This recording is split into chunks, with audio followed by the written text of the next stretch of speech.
Surprising how much power they get out of an engine that doesn't look so very big. Yes, about 1,000 horsepower.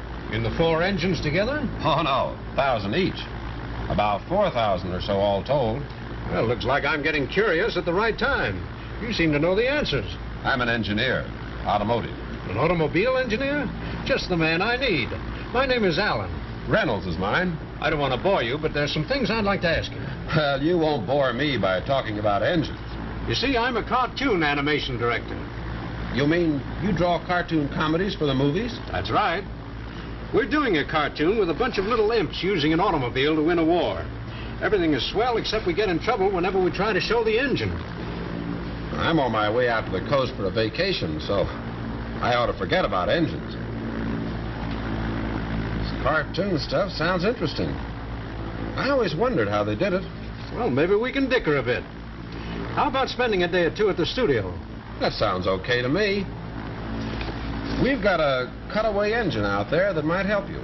Suppose I have it sent over to your place. That's fine. And when you come over to the studio, I'll show you what we've finished.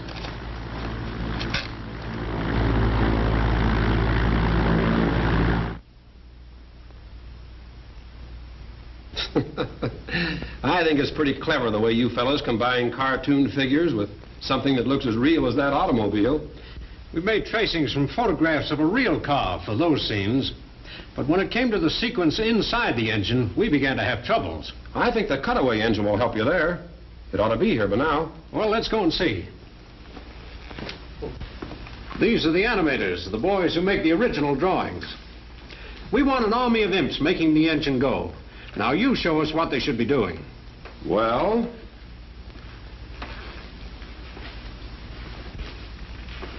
let's have one of the little fellows on each valve. They could be in the special uniform of a mechanized unit. A great idea.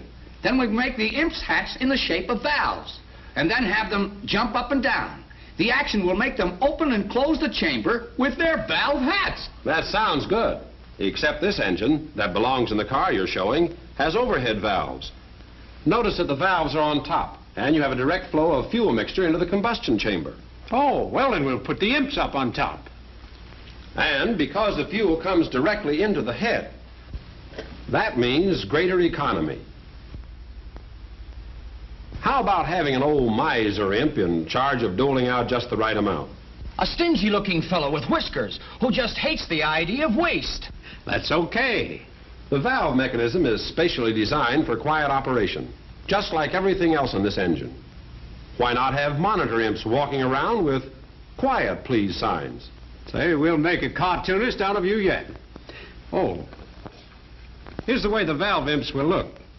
10 or 12 drawings will be filled in between these two just for one complete movement. When they're all drawn, the action of your imps on the valves will be perfectly smooth and natural. Say, when we get to the place where the general calls for more speed, why don't we turn this thing into an airplane engine? Look, the imps go so fast they're just a blur. We fog out the shot and change to an airplane engine. It's a beaut. That gag is older than you are, fellow. Not bad, though. Remember what I was telling you on the plane, Alan? Aeroplanes have valve and head engines, too, because they want the greatest amount of power, the last possible ounce they can get, and fuel economy at the same time for long-range operation. As a matter of fact, all the engines that hold major speed records are this same valve and head construction. We have enough trouble making these drawings look like an automobile engine without asking for more. Let's get back to this one here. This engine has 90 horsepower for plenty of pep and performance. Why not have one of the imps in charge of the horses? Someone who could really handle them. What would you think of a Roman chariot driver? You're doing fine. We'll make him a big, muscular guy with a whip. Okay? And this engine has quite an oiling system. 4 distinct types of oiling, in fact, to meet the needs of different operating parts most efficiently and economically. So, some of the imps could be dressed like a crew of oilers, with little sprays and cans. Sounds all right to me. What's this space for? That's the water jacket. It runs around all the cylinders to cool them off. With the valves in the head, you have more room for cooling around the cylinders. That's where our Navy comes in. Imps in submarines. Maybe even mermaids. Well, what I want to know is how you get the sounds of the engine and voices to go with your pictures. That's easy. Let me show you. We use a regular actor whose voice fits the personality of the character we've created. In this film, the general of the Imp Army does most of the talking. Put on more speed. Give it the works. The voice is on film now, on the soundtrack. Put on more speed. Give it the works. We make a note of how much film is taken for every syllable. That is, how many frames are separate pictures. There are 16 frames to every foot of movie film. So if it takes 12 frames to complete a word or a piece of action, the animator knows he has 12 drawings to make.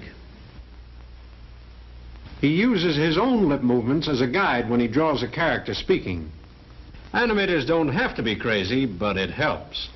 This is how the animators check the motion in their drawings before they're photographed. We have a timing device which gives our musical director his tempo. We photograph the drawings with a moving beater showing on the edge. We check our action and record the music to this tempo.